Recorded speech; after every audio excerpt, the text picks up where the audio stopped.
Sud Radio, l'heure libre, 10h-11h. Bonjour à tous, bienvenue dans l'heure libre, une heure de décryptage de l'actualité avec la rédaction de Factuel.media et une heure en compagnie de Jean-Marie Bordry. Bonjour Jean-Marie. Stéphane. Alors avec nous aujourd'hui Victor Lefebvre, enquêteur à Factuel Média. Bonjour Victor. Et notre invité est Fabrice Leggeri. Alors Fabrice, vous n'êtes pas encore très connu du grand public. Vous avez eu en revanche de grandes responsabilités au sein de l'Union européenne. Et vous avez en particulier dirigé Frontex, l'agence en charge d'assurer la sécurité aux frontières de l'Union. Et vous étiez donc officiellement en charge jusqu'en 2022 de la maîtrise des flux migratoires. Enfin, c'est ce que vous pensiez. Et puis vous avez compris qu'on ne vous encourageait pas dans cette direction. Nous allons y revenir dans un instant. Alors je signale aussi à nos auditeurs que dans la dernière partie de l'émission, nous allons parler de l'état déplorable dans lequel se trouve notre Dame de Fer, la Tour Eiffel, quasi emblème national, visitée par plus de 6 millions de touristes par an. Eh bien, figurez-vous qu'elle rouille. Alors, revenons à vous, Fabrice Leggeri. Vous êtes né le 28 mars 1968 à Mulhouse. Vous êtes un haut fonctionnaire qui a fait une grande partie de sa carrière au sein du ministère de l'Intérieur. Vous avez occupé plusieurs postes de sous-préfet et vous êtes devenu directeur de l'agence Frontex de l'Union européenne entre 2015 et 2022. Et puis, vous avez démissionné de ce poste, et on va y revenir tout de suite. Mais on a appris il y a 2 semaines que vous aviez décidé d'entrer en politique, il faut le dire aussi à nos auditeurs, et vous figurez à présent en numéro 3 de la liste Rassemblement National aux prochaines élections européennes. Est-ce que ma présentation était juste ? Bonjour, merci de cette présentation très fidèle et en tout cas, merci de m'inviter. On essaye qu'elle soit factuelle, à tout le moins. Alors, en gros, vous avez démissionné car vous avez eu le sentiment très clairement qu'on ne souhaitait pas que vous meniez à bien votre mission. Absolument. Le rôle de l'agence Frontex, donc, qui est officiellement appelée Agence européenne de garde-frontières et de garde-côtes, c'est d'aider les États de l'Union européenne à contrôler la frontière extérieure autour de l'espace Schengen. Ouais.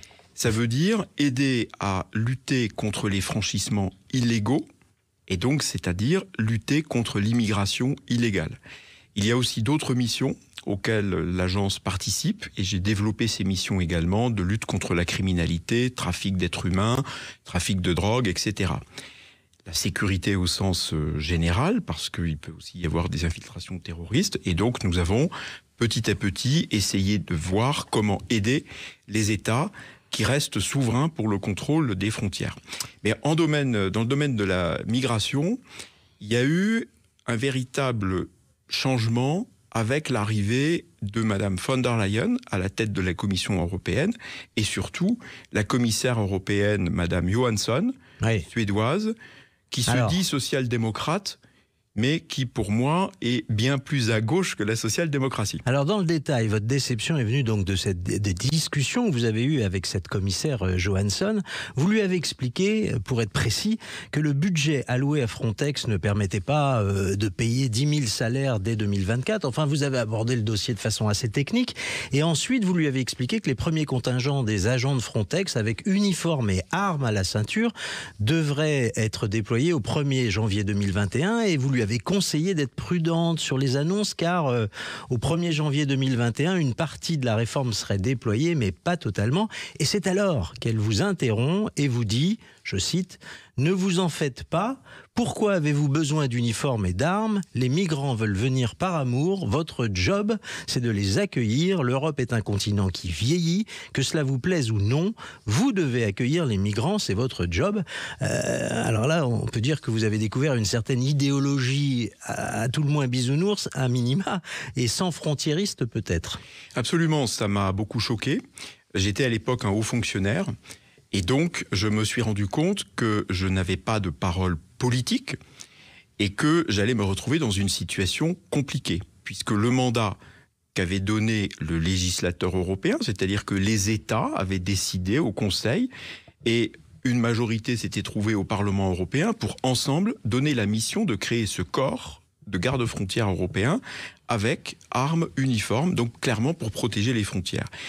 Et j'ai reconnu tout de suite, en fait, une idéologie proche des ONG, et le vocabulaire était lui-même totalement la répétition de ce que disaient les ONG, qui n'avaient jamais aimé Frontex et qui n'avaient pas aimé que j'ose dire à partir de 2017 que l'objectif de l'agence Frontex, c'était de plus en plus de se développer comme une espèce de force de police en uniforme pour que les gardes-frontières nationaux de nos États puissent nous reconnaître petit à petit comme compétents et faisant partie de la grande famille de la police.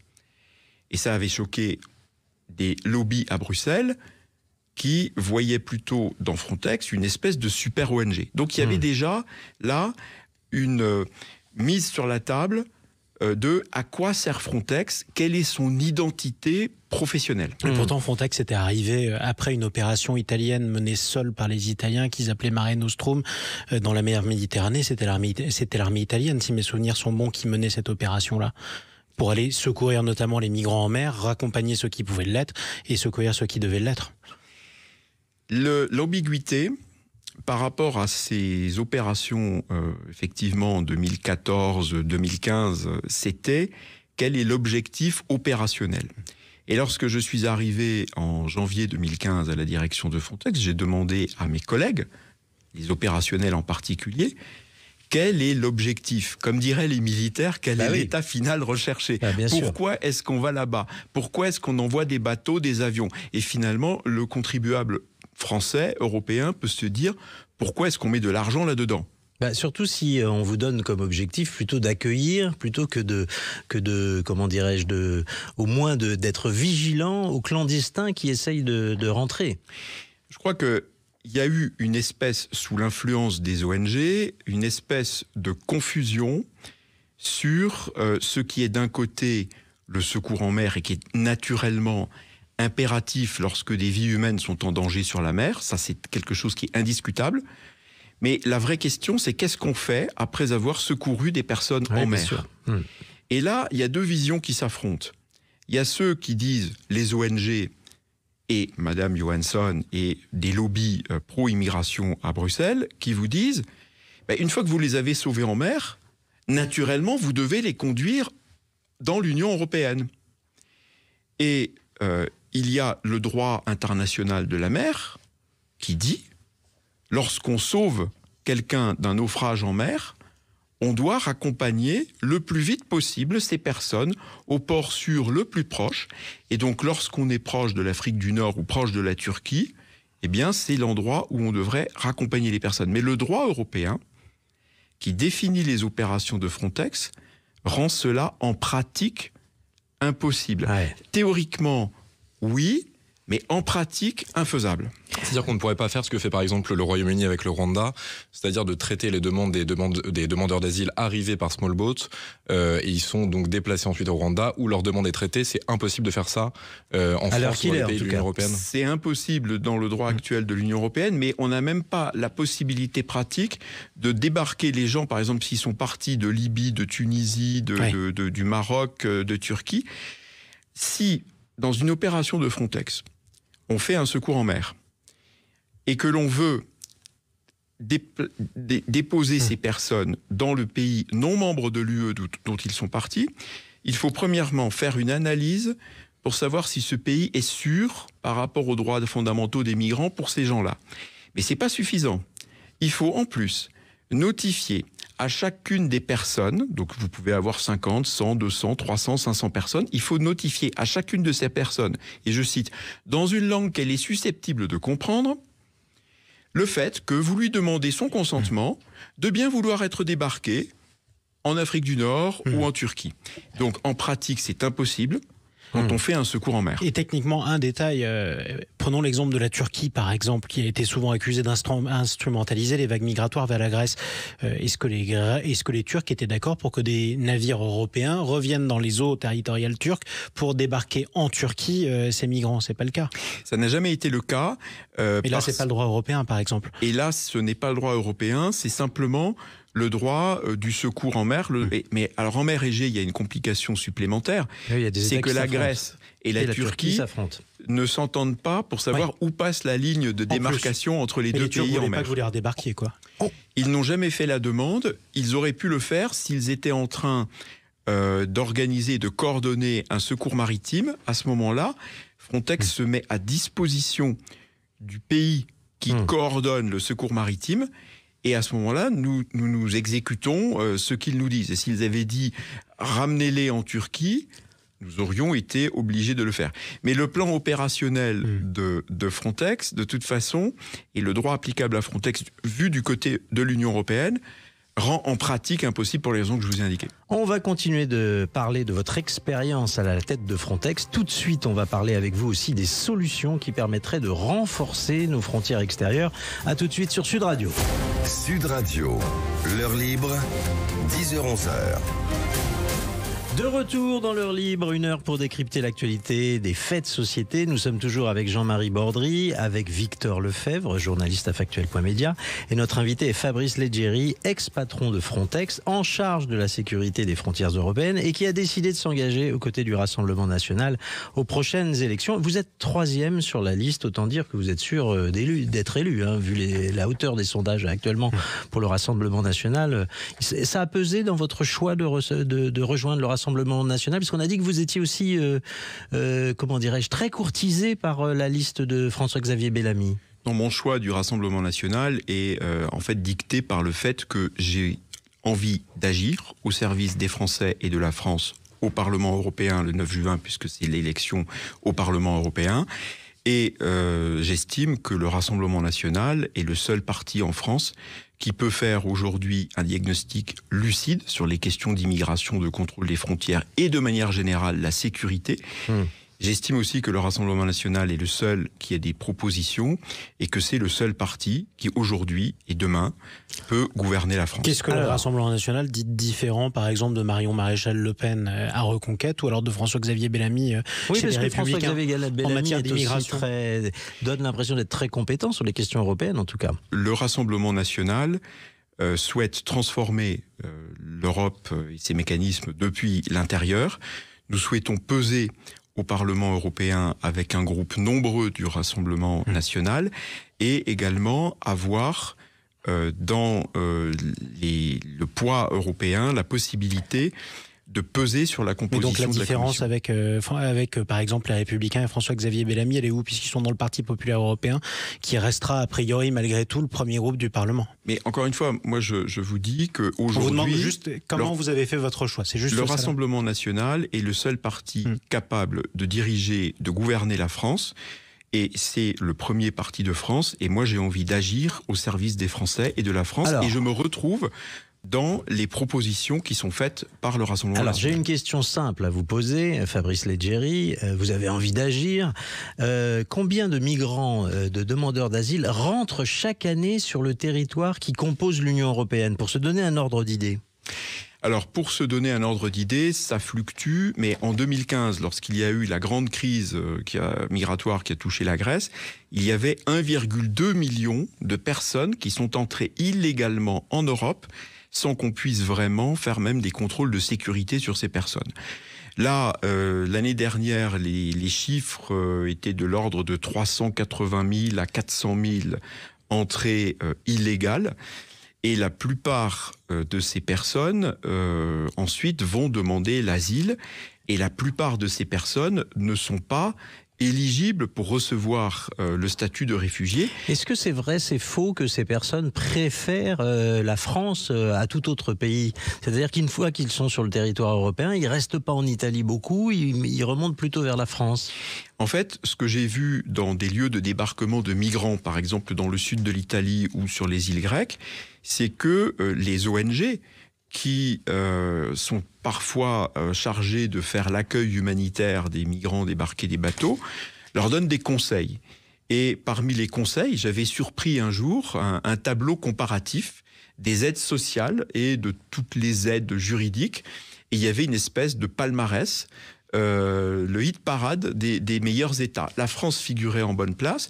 Il Il y avait aussi l'Allemagne, il y avait aussi la Suède, les Pays-Bas, bon, des pays généreux. Il me semble que la Bulgarie était le pays qu'il fallait, d'après les ONG, éviter à tout prix. Et pourtant, un certain nombre de ces migrants, par exemple, veulent aller de la France à la Grande-Bretagne, où l'État-providence est réputé moins généreux que l'État-providence français. Il y a différents profils de migrants. Il y a des migrants qui veulent, pour des raisons économiques, venir en Europe en général ou bien au Royaume-Uni. Il y en a qui ont déjà des familles, des membres de famille ou des amis qui sont installés quelque part. Et donc, ils sont attirés parce que ils trouveront une communauté pour s'intégrer, croit-il.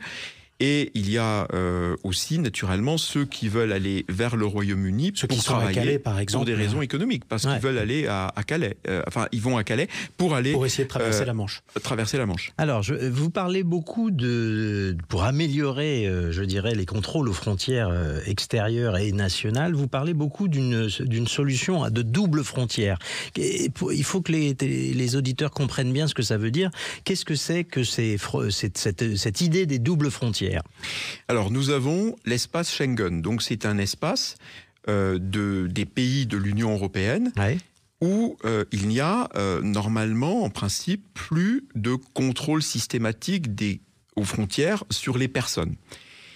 Et l'idée que nous portons avec le Rassemblement national, c'est de dire, premièrement, il faut renforcer les contrôles à la frontière extérieure de l'espace Schengen, c'est-à-dire l'endroit où des personnes arrivent de l'extérieur de l'Union européenne et commencent à mettre le pied sur le sol de l'Union européenne. Donc à cet endroit-là, les frontières que j'ai essayé de défendre avec Schengen, avec Frontex. Avec Frontex, oui. Il faut les réarmer au sens, je dirais, presque de la doctrine, c'est-à-dire ne pas croire qu'il est interdit de contrôler les frontières, mais dire nous devons contrôler cette frontière extérieure de l'Europe.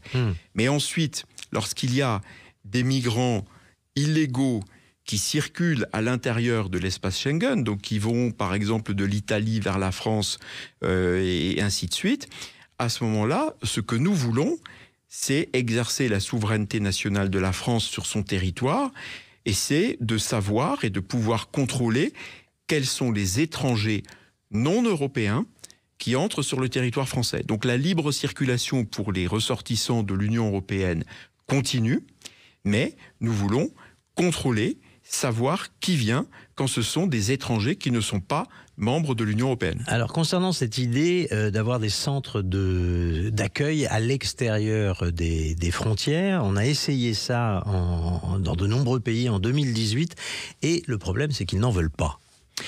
Alors moi je crois que là-dessus, ceux qui n'en veulent pas, c'est d'abord l'eurocratie, c'est la Commission européenne et sous l'influence des lobbies, des ONG. Parce que si on regarde... Donc c'est une question de volonté pour vous. Il y a du côté de Bruxelles une réticence de doctrine, une réticence politique, parce que les ONG veulent que l'on achemine sur le territoire physiquement de l'Europe des centaines de milliers de gens. La proposition du Rassemblement national est très simple, et ça me permet aussi de critiquer le pacte asile-migration qui a été proposé par la Commission européenne. Ce qu'il faudrait, c'est que les personnes qui estiment pouvoir faire une demande d'asile parce qu'elles estiment avoir besoin de protection internationale et elles pensent qu'elles sont vraiment des vrais réfugiés, ces personnes devraient pouvoir déposer leur demande d'asile hors d'Europe, dans un consulat d'un pays européen, le plus proche de chez elles.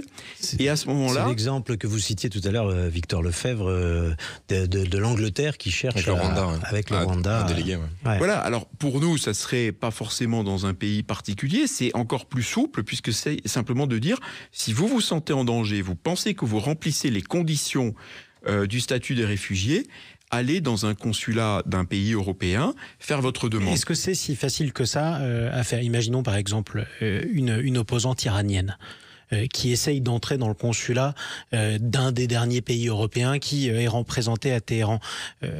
La police iranienne le voit, elle le sait, les places d'Aran le voient, et donc elle se met en danger. C'est absolument pour cette raison que nous sommes très souples en disant... le plus proche possible dans le premier endroit qui est sûr. Et donc, dans le cas que vous utilisez, probablement que cette personne iranienne devra, par les moyens qui lui sont possibles, quitter l'Iran et ensuite, dans un consulat, le premier consulat d'un pays européen qu'elle rencontre, qu'elle puisse aller faire sa demande là-bas. Entendu. Concrètement, il y a néanmoins beaucoup de représentants européens qui estiment qu'il y a des besoins d'immigration, sachant que la démographie n'est pas très dynamique en Europe, on le sait. S'il y avait besoin de faire rentrer de nouveaux arrivants, pourquoi on ne pourrait pas les choisir? C'est une question de bon sens aussi, ça. Alors ici, je tiens à dire que le Rassemblement national estime que la politique migratoire est une prérogative nationale. Donc il n'appartient pas à la Commission européenne ou à qui que ce soit à Bruxelles de dire qui nous devons faire venir pour éventuellement pourvoir à nos besoins s'il y en avait. D'accord. Il y a un chiffre, oui, je voulais vous interroger sur un chiffre très simple qui est donné par l'INSEE, c'est que depuis 2016, le solde migratoire est supérieur au solde naturel, donc l'excédent des naissances sur les décès en France. J'ai vu que le terme de submersion migratoire est un terme que vous assumiez au niveau français et au niveau européen. Est-ce qu'il n'est pas trop tard? Est-ce qu'il n'y a pas une certaine forme d'impuissance aujourd'hui politique par rapport au phénomène migratoire au niveau français et au niveau européen? La submersion migratoire est en marche et effectivement, il est déjà tard face à ce processus, mais ce n'est pas une raison pour baisser les bras, c'est au contraire une raison pour, le 9 juin, voter aux élections européennes pour la liste de Jordan Bardella et du Rassemblement national. Vous pensez que vous pourrez peser davantage en tant qu'eurodéputé qu'au sein de la haute fonction publique, auprès du ministère de l'Intérieur, vous aurez plus de marge de manœuvre? Bien sûr, comme élu politique, je pourrais tenir un discours politique, comme je le fais à votre antenne ce matin. Mais vous ne serez plus aux manettes. Mais ce sont les politiques qui doivent dicter à l'administration ce qu'elle doit faire. Oui, sauf que vous nous disiez que quand vous étiez chef de Frontex, de votre point de vue, c'était pas le cas. Ce n'était pas le cas. Par conséquent, vous serez plus aux manettes quand vous serez député européen. Lorsqu'on est au Parlement européen, la première chose qu'il y aura à faire si je suis élu, c'est après l'été 2024, la Commission européenne va devoir se trouver un président ou une présidente et des commissaires européens. Le Parlement européen joue un rôle puisque ils doivent avoir une investiture. Eh bien, moi je pense que le Rassemblement national, s'il arrive nombreux et s'il y a d'autres collègues ayant les mêmes sensibilités dans l'hémicycle européen, à ce moment-là, nous pouvons mettre sur le grill les candidats au poste de président de la Commission et commissaire européen et pouvoir débusquer les gens qui vont mener ou qui auront l'intention... Vous savez quand même que vouloir changer l'Europe de l'intérieur, c'était déjà un slogan dans les années 80. Donc c'est pas si simple, hein, c'est pas si simple. Et beaucoup de gens s'y sont cassés les dents à vouloir réformer l'Union européenne de l'intérieur. Aujourd'hui, le vote des peuples en France, les préférences et le vote, et dans d'autres pays européens, va clairement dans le sens qui est de reprendre notre destin en main. C'est vrai de l'immigration, c'est vrai d'un certain nombre d'autres sujets. On nous parle beaucoup de souveraineté, mais la souveraineté, c'est aussi la capacité pour le peuple, ou pour les peuples d'Europe, à décider de leur destin et à donner leur avis. Aujourd'hui, on ne leur donne plus leur avis. La souveraineté n'empêche pas de toute façon de travailler ensemble. Dans un instant, on continue à parler avec vous, Fabrice Leggeri, et on va évoquer en particulier le manque de transparence au sein de l'Union européenne. On va profiter de votre expérience pour en dire un mot. À tout de suite sur Sud Radio. Sud Radio, l'heure libre, 10h-11h. De retour dans l'heure libre, une heure d'analyse, de décryptage des affaires qui font l'actualité, des faits de société. Ce matin, nous parlons de politique migratoire. Nous sommes toujours avec Jean-Marie Bordry, avec nous également Victor Lefebvre, journaliste à Factuel.media, et notre invité est Fabrice Leggeri, ex-patron de Frontex, en charge de la sécurité des frontières européennes et qui a décidé de s'engager en politique aux côtés du Rassemblement national aux prochaines élections européennes. Alors, on a parlé de votre parcours, Fabrice Leggeri, on a parlé des solutions que vous préconisez maintenant pour renforcer la sécurité aux frontières de l'Union européenne. J'aimerais maintenant, avec vous, parler de l'expérience d'observation que vous avez eue pendant de nombreuses années de l'institution européenne. Par exemple, vue de France, vue des campagnes de France ou de Paris, on a souvent de la peine à comprendre qui dirige, qui décide dans l'Union européenne. Alors évidemment, sans nous faire un cours constitutionnel, est-ce que vous pouvez nous dire concrètement sur la question de l'immigration, qui décide ? Qui était votre donneur d'ordre à Frontex ? Vous avez raison en disant que l'Europe est mal connue et mal comprise, et j'ai envie de dire, même les dirigeants actuels en France ne se rendent pas compte, et l'administration française, et d'ailleurs l'administration nationale d'autres États, ne se rendent pas compte en réalité de ce qui se passe à Bruxelles. Je prends l'exemple de l'agence Frontex, qui a un conseil d'administration qui prend les décisions stratégiques de l'agence sur proposition du directeur exécutif. Donc ma fonction était de faire des propositions au conseil d'administration. Le conseil d'administration comporte 28 votes. 26 votes appartiennent aux représentants nationaux des États et 2 votes appartiennent à la Commission européenne. Mais lorsqu'il y a des questions qui dérangent la Commission européenne, et ce que j'ai observé, c'était souvent pour vendre en fait des idées pro-migration, pro-ONG migratoire, en faveur des immigrants, d'une immigration incontrôlée. Sans frontiériste, dit-on. Sans frontiériste. Eh bien, à ce moment-là, les services de la Commission européenne noient le poisson. C'est-à-dire qu'on vous dit, non, il n'y a pas de question politique, tout est technique. Donc on vous subdivise le sujet en une série de groupes, de sous-groupes techniques. Résultat, les États et leurs représentants n'ont pas le temps de participer à tout ça, ils n'en ont pas envie parce que c'est rébarbatif. Et les seuls maîtres du jeu, ce sont les représentants des experts techniques de la Commission européenne. Et donc à la fin, on dit, bon, vous avez compris, vous êtes d'accord, hein ? Et pourquoi on aurait moins le temps quand on est anti-immigration que quand on est pour l'immigration ? Dans le domaine que j'ai vu, c'était ça l'orientation donnée par la Commission von der Leyen et Johansson, mais dans d'autres domaines de politique publique, et je suspecte que ce soit un peu la même chose dans le domaine agricole, pour ne donner qu'un exemple, les questions qui sont des vraies questions politiques, c'est-à-dire des questions qui intéressent des responsables politiques. Des questions face auxquelles un responsable politique peut dire « ça, je suis d'accord » ou « ça, je suis pas d'accord » ou « ça, je suis d'accord sous conditions et sous certaines réserves ». Eh bien donc, la Commission européenne découpe le sujet d'une manière qui le rend incompréhensible, inintéressant pour les décideurs politiques qui du coup se disent c'est pas de mon niveau, c'est du niveau des experts. Et on renvoie toujours, et vous avez les grands patrons d'administration, les directeurs généraux et compagnie qui disent ouais c'est pas de mon niveau, je file en dessous, et à la fin vous avez des gens qui n'ont pas la globalité. Et donc c'est de la faute de ceux qui disent c'est pas de mon niveau et qui s'occupent pas du sujet. Si je vous suis, c'est pas la faute de la Commission européenne. Si des gens désertent leur fonction parce qu'ils trouvent ça trop rébarbatif ou trop technique. Mais ça dépend de savoir quelles sont les consignes politiques qui sont données. Moi je pense qu'il faut éviter au niveau politique de l'Union européenne, il faut éviter de donner à la Commission européenne des compétences qu'elle n'a pas. Il faut éviter de lui demander, par exemple... Sauf que là vous critiquez plus la forme que le fond, si j'ose dire, sur ce sujet précis, vous dites qu'elle le rend trop technique et trop juridique. Alors sur la forme, elle le rend trop technique, et donc ce que j'ai vu au niveau de l'agence Frontex, c'était ça, c'est que les experts des États n'avaient plus le temps d'aller à 25 sous-groupes techniques.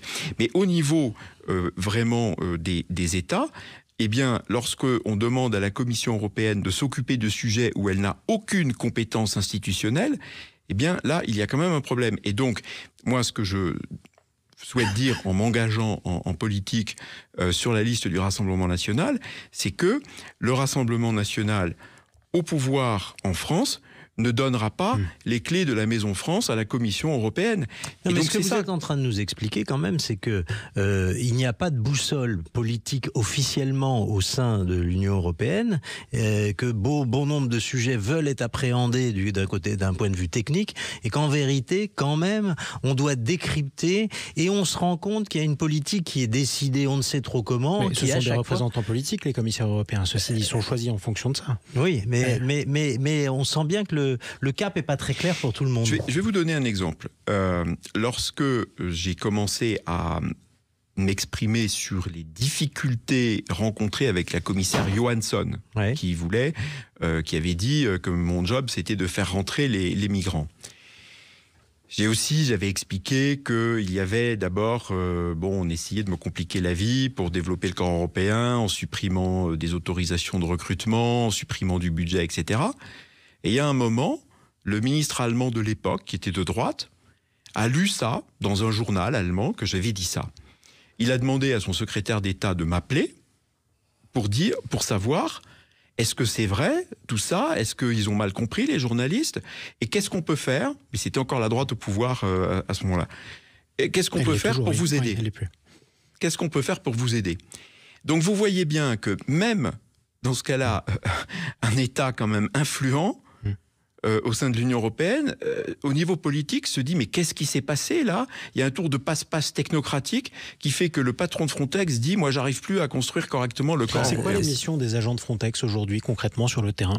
Alors les missions, le corps européen. À l'heure où on parle. Le corps européen, il est en partie constitué d'agents publics de l'Union européenne qui sont recrutés par Frontex.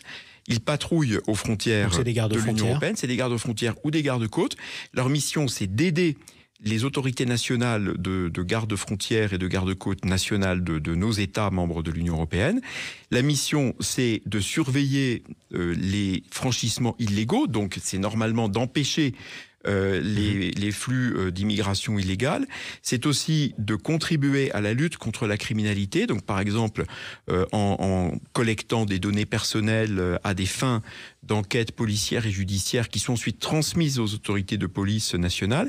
C'est aussi, en matière migratoire, d'aider les États à faire des opérations de retour, des charters, si vous voulez, vers les pays d'origine des migrants illégaux. Et maintenant qu'on a dit ça, en mettant de côté l'orientation politique qui puisse être donnée par la Commission, par exemple, ou n'importe quel autre gouvernement, sur le principe même, est-ce que c'était, pour vous, une bonne idée que de créer un corps européen de garde-frontières ? Sur le principe même, c'était un élément de solidarité opérationnelle entre les États.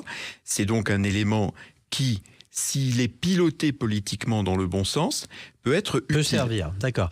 Alors, je voudrais revenir sur un petit peu de base politique, on va dire. La nouvelle de votre ralliement au Rassemblement national a fait l'objet d'une certaine polémique, hein, et de nombreux députés européens sont montés au créneau, et j'ai vu que vous étiez fait quelque peu rabrouer par l'eurodéputée Fabienne Keller, qui a dit « Ce ralliement est celui d'un homme qui a perdu pied ». Bienvenue en politique. Oui, bienvenue en politique, et puis surtout, je crois que c'est surtout la Macronie qui a perdu pied. Parce que, en ce qui concerne les politiques européennes, je les ai surtout vues à la remorque de la Commission européenne. Et Madame Keller, en fait, était toujours dans une position assez floue, comme le sont en général les députés européens macronistes. Et donc, c'est aussi la raison pour laquelle je suis entré en politique, pour combattre l'Europe de Macron, qui est l'Europe de von der Leyen. Est-ce qu'il faut s'attendre justement à voir d'autres hauts fonctionnaires dans les mois qui viennent rejoindre le Rassemblement national, qui font partie de l'appareil d'État ? Est-ce que vous espérez d'autres ralliements ? Je sais que beaucoup de hauts fonctionnaires, tout en restant hauts fonctionnaires, ont envie de préparer l'alternance et d'aider le Rassemblement national à pouvoir, tout en douceur, je dirais, exercer les responsabilités lorsque les Français auront décidé d'envoyer une majorité au Rassemblement national en 2027. Est-ce qu'il y a des groupes de hauts fonctionnaires qui échangent entre eux et qui préparent les annonces publiques ? Il y a quelques années, on parlait d'un groupe qui s'appelait les Héraclès, je crois. Il y a les Horaces, pardon. Il y a toujours actif. Il y a des groupes de hauts fonctionnaires qui font des notes. Vous échangez avec des collègues ? Mais là, il y a aussi des personnes qui se placent du point de vue de comment on organise la passation de pouvoir. C'est-à-dire, qu'est-ce qui se passe dans les premiers 100 jours. Ouais. Marine Le Pen présidente, Jordan Bardella Premier ministre. Les hauts fonctionnaires qui sont en fonction aujourd'hui. Qui sont en fonction. Et qui préparent l'alternance. Je voudrais vous rappeler qu'on n'est pas encore en 2027. Hein. C'est les prochaines élections qui vont avoir lieu au mois de juin. Ce sont des élections européennes. Ce sont les élections européennes. Et c'est d'ailleurs pour ça que je suis candidat aux européennes. Voilà. Mais nous voulons aussi, par cette crédibilité, je pense que mon arrivée sur la liste du Rassemblement national montre que des hauts fonctionnaires qui ont exercé des responsabilités en France dans des ministères, j'étais au ministère de l'Intérieur, j'ai été aussi au ministère de la Défense, j'ai été à un moment en poste diplomatique, j'ai été sous-préfet comme vous l'avez expliqué, donc je connais aussi la réalité de la vie des Français de tous les jours. Eh bien, même en ayant passé plusieurs années dans l'Union européenne, on est capable, après un parcours comme ça, de dire « je me rallie » sur la liste de Jordan Bardella. Merci Fabrice Leggeri de votre passage sur Sud Radio. Dans un instant, on change totalement de sujet. On va parler de notre magnifique tour Eiffel que le monde entier visite. Eh bien, figurez-vous qu'elle est mal en point. La rouille attaque un peu partout. On vous en dit plus dans un instant. À tout de suite sur Sud Radio. Sud Radio, l'heure libre, 10h-11h. De retour dans l'heure libre pour regarder à la loupe l'actualité avec Jean-Marie Bordry, avec Victor Lefebvre de Factuel.media, et nous ont rejoint Alexandre Martinez du même média et Didier Rickner, fondateur de la Tribune de l'Art. Alors, la Tour Eiffel se retrouve sous le feu des projecteurs cette semaine, mais cette fois-ci, c'est pas exactement pour des bonnes raisons. Le joyau de Gustave Eiffel est en mauvais état et son manque d'entretien par la mairie de Paris vient d'apparaître de façon flagrante puisque des points de rouille apparaissent sur le plus beau et le plus visité des monuments de France. La gestion du monument est très sérieusement remise en cause. Didier Rickner, vous dites la Tour Eiffel a plus d'un siècle et apparemment n'a jamais été dans un tel état de délabrement depuis sa construction. Effectivement, quand on regarde la Tour Eiffel, et d'ailleurs c'est pas moi qui le dis, ce sont ceux qui travaillent sur la Tour Eiffel. Oui, parce qu'il faut. Excusez-moi, je vous interromps. Oui, parce qu'il faut expliquer que ce sont les employés de la société d'exploitation. Vous nous préciserez les choses dans un instant, Alexandre Martinez. Mais ce sont des employés de la société d'exploitation de la Tour Eiffel qui se sont mis en grève. Et parmi leurs revendications, il y a aussi le problème de l'entretien de la Tour Eiffel. Pardon, Didier. Oui, effectivement. Donc, on voit sur les photos d'ailleurs qu'il y a de la rouille. Alors, vous me direz de la rouille, ok, c'est en fer, mais normalement, en fer pudelé, mais la rouille ne devrait pas apparaître. Elle ne devrait pas apparaître parce que tous les 7 ans, elle doit être repeinte. Alors, il est vrai qu'il y a plusieurs problèmes qui sont survenus en même temps, c'est-à-dire que, bien sûr, il y a le Covid qui a ralenti les travaux. Il y a le fait que la peinture, maintenant, à force de remettre la peinture sans arrêt, ça devient très lourd, il va falloir la décaper complètement. Et que la peinture contient du plomb. Mais ça, que la peinture contient du plomb, on le découvre pas. Ouais, mais excusez-moi, mais n'importe quel bricoleur du dimanche sait que avant de repeindre, il faut quand même enlever la couche de rouille. Ça, je crois que tous nos auditeurs qui occupent leur dimanche à faire un peu de bricolage ont l'habitude de gratter la rouille. Et là, on repeint sur de la rouille. Bah manifestement oui, manifestement là il faut aller vite pour les JO, donc on repeint sur de la peinture qui est pas vraiment décapée, sur la peinture qui peut-être est dangereuse parce qu'elle contient du plomb et qui n'a pas été. Enfin bref, on fait n'importe quoi, mais c'est assez courant, je dirais, pour la mairie de Paris, donc on ne doit pas s'en étonner. Oui. Ce qui est étonnant, c'est qu'on laisse faire. Ouais. Alors, rappelez-nous, Alexandre Martinez, les conditions de ce signal d'alarme qui a été tiré par les employés de la société, parce qu'on pensait que ça relevait directement de la mairie de Paris, mais en fait, c'est une société d'exploitation. Expliquez-nous les rouages. Stéphane, ce sont les employés de la SET, donc la société d'exploitation de la Tour Eiffel, qui ont lancé ce préavis de grève, donc qui a duré 6 jours au total. Et cette société est détenue à 99% par la mairie de Paris et le pourcent restant par la métropole. Et donc, qui dénonçait bien évidemment le manque d'entretien plus que flagrant. Et donc, c'était un peu un appel à la mairie juste avant cette période de JO qui va bientôt entamer l'arrivée de très nombreux touristes et donc essayer de ne pas entacher l'image de la France et particulièrement de la capitale. Alors, ce mauvais état de la Tour Eiffel est dû en particulier, on l'a évoqué à l'instant avec Didier Rickner, notre invité, au fait que la peinture qui doit être refaite tous les 7 ans, normalement, n'a pas été effectuée depuis 14 ans. C'est bien ça, Didier Rickner? C'est un peu plus compliqué. En fait, dernière, si je ne me trompe pas, la dernière campagne a eu lieu en 2008. On a recommencé une campagne, pas 7 ans après, mais 10 ans après, quelque chose comme ça. Elle a pris du retard à cause du Covid. On s'est aperçu, mais ça, je ne comprends pas comment on peut s'apercevoir que la peinture contenait du plomb. Bien sûr, la peinture contient du plomb. Ça a toujours le cas. C'était un des problèmes d'ailleurs du plomb pendant longtemps. On précise que ça pose des problèmes de santé pour les ouvriers qui la décapent. On doit justement les empêcher, les prévenir d'une contamination.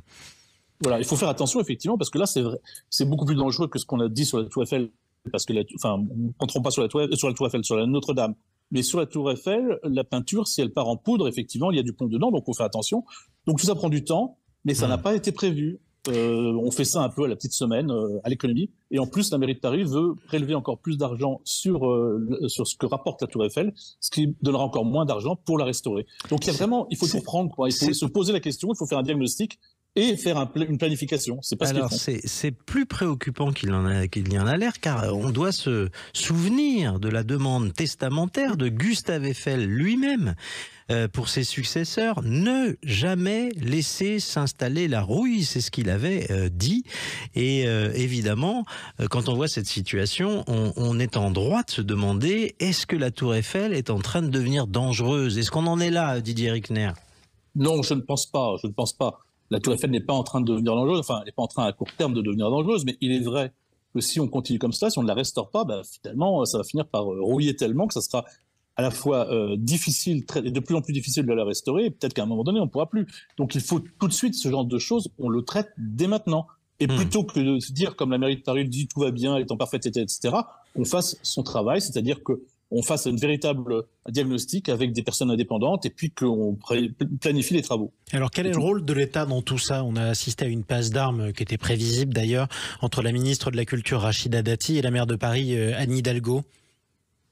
Eh bien, écoutez, l'État a une grande responsabilité et ces passes d'armes, on a l'impression que Rachida Dati, je ne suis pas un supporter particulier de Rachida Dati, mais simplement Rachida Dati fait son travail pour une fois. C'est-à-dire qu'un ministre de la Culture s'occupe de patrimoine. Et il était temps parce qu'à Paris, le patrimoine est dans un état désastreux. Et donc, que peut faire l'État?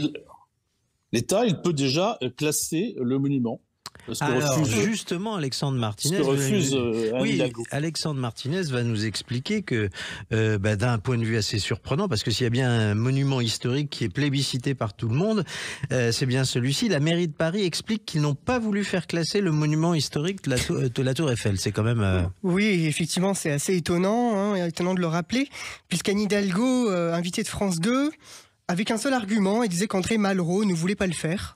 Et on n'a pas de précision. Et d'ailleurs, on sent quand même quelques fractures au sein de la majorité d'Anne Hidalgo, puisqu'Emmanuel Grégoire, premier adjoint, sur le plateau de Sud Radio, avait dit qu'il était favorable pour entamer des discussions avec Rachida Dati, ministre de la Culture, sur un éventuel classement monument historique de la Tour Eiffel. Donc, des voix quand même assez dissonantes. Et qu'est-ce que ça changerait, Didier Rickner? Ça changerait déjà que l'État aurait un droit de regard supplémentaire sur la Tour Eiffel. Ça changerait également, la mairie de Paris devrait s'en réjouir, que l'État pourrait mettre plus d'argent si elle le souhaitait sur la Tour Eiffel. Ça changerait aussi on parle là de la restauration de la Tour Eiffel, mais la Tour Eiffel, et je vous renvoie à un article sur Internet de Pierre Lamalati, qui est historien et qui est un protecteur du patrimoine, qui a publié un excellent article sur la Tour Eiffel et qui démontre ce que j'avais déjà un petit peu abordé dans un de mes articles, c'est que la Tour Eiffel a beaucoup été modifiée depuis une cinquantaine d'années, ou même depuis les années 30, et pas dans le bon sens. On a enlevé des éléments de la Tour Eiffel. On a enlevé, par exemple, l'escalier hélicoïdal de la Tour Eiffel, que maintenant on vend par petits bouts très cher. Et ça faisait partie du monument. S'il avait été classé, peut-être qu'on n'aurait pas pu le faire. On a enlevé aussi, dans les années 30, un décor qui était au premier étage et qu'on pourrait éventuellement même remettre. Et tout ça, ça veut dire... Pourquoi? Parce que la Tour Eiffel n'est pas bien protégée. Et la protection, le classement monument historique, ça s'applique à des monuments qui sont importants du point de vue de l'histoire de l'art et dont la conservation, c'est le cas de la Tour Eiffel. Enfin, sachant qu'elle a changé de couleur aussi à plusieurs reprises, et même avant la Seconde Guerre mondiale, la Tour Eiffel, Didier Rickner. Exactement, le problème de la couleur est aussi une question apparemment... Et on l'a fait lumineuse aussi. Voilà, la luminosité, pourquoi pas, mais la couleur de la Tour Eiffel, c'est une vraie question. Quelle est la couleur que doit avoir la Tour Eiffel? Pierre Lamalati a expliqué que l'architecte en chef a décidé de faire la 3e couche de peinture. Pourquoi la 3e, on ne sait pas. Pourquoi pas la première, la 2e? Pourquoi pas la dernière? Il y avait, au départ, la Tour Eiffel était beaucoup plus colorée. Posons-nous la question, comme si c'était un monument historique. Or là, on traite la Tour Eiffel comme une rentabilité uniquement grâce au tourisme. La Tour Eiffel est un monument historique. Traitons-le enfin comme un monument historique. Et quand elle sera classée monument historique, ça sera peut-être plus facile. Alors les Jeux Olympiques et Paralympiques arrivent. Autrement dit, si notre Tour Eiffel apparaît rouillée, c'est assez catastrophique en termes d'image pour la France, pour le patrimoine français. C'est quand même assez préjudiciable cette histoire. J'imagine d'ailleurs que nos confrères internationaux se sont fait l'écho de cela, Didier Rickner. Alors je ne sais pas, je n'ai pas suivi la presse internationale sur ce sujet. Mais il est clair que oui, ça fait partie de ces innombrables problèmes auxquels on va faire face pendant les Jeux Olympiques. Malheureusement, ce n'est pas le seul. Mais la Tour Eiffel, le Champ de Mars, avez-vous vu l'état du Champ de Mars? Est-ce que vous avez vu ce mur horrible en verre qu'on a construit autour, soi-disant pour le protéger contre le terrorisme, comme si ça protégeait quelque chose. Est-ce que vous avez vu ça empêche quand même un camion, par exemple, un terroriste en camion ou en voiture, de rentrer et de faire un carton sur la foule qui ferait la queue à l'entrée du monument. Heureusement, il y a d'autres. On pourrait très bien mettre de très belles bornes en pierre, par exemple, qui empêcheraient cela. Si on doit faire ça autour de tous les monuments, on ne finit plus. C'est absurde. Donc, est-ce que vous avez vu l'état des pelouses, si on peut appeler ça encore des pelouses autour du Champ de Mars? Est-ce que vous avez vu toute la faune qui règne autour du Champ de Mars? Il y a surtout un problème énorme. Les joueurs de Bonneto, les pickpockets, il y a des viols régulièrement au Champ de Mars. Enfin, le Champ de Mars et la Tour Eiffel sont dans un état désastreux. Il y a un problème d'insécurité totale au Champ de Mars, effectivement, et sur le Trocadéro juste en face, avec notamment une touriste brésilienne qui avait été violée en pleine nuit.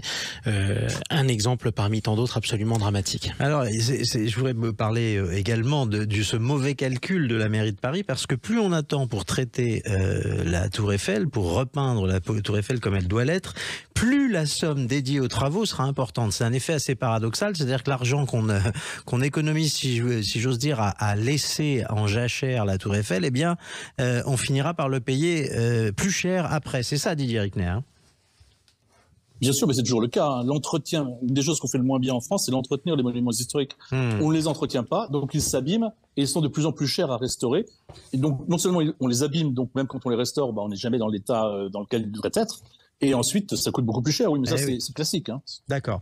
Je vous remercie, Didier Rickner. Et merci d'avoir été avec nous. Alexandre Martinez également. On peut retrouver votre enquête sur la Tour Eiffel sur la plateforme d'enquête factuelle.media. Merci, Victor Lefebvre, d'avoir été avec nous. Vous pouvez retrouver l'émission sur la chaîne YouTube de Sud Radio. La semaine prochaine, on se retrouve samedi 10h. Tout de suite, bientôt 11h. Et on parle auto avec Jean-Luc Moreau et Laurence Perroux. Absolument. Ça fait aussi partie de notre patrimoine, la bonne vieille voiture. Figurez-vous que le droit routier a changé, Stéphane Simon. Qu'est-ce qui change dans le droit routier européen? On en parle avec Jean-Luc Moreau et Laurence Perrault juste après les infos de 11h. À tout de suite sur Sud Radio.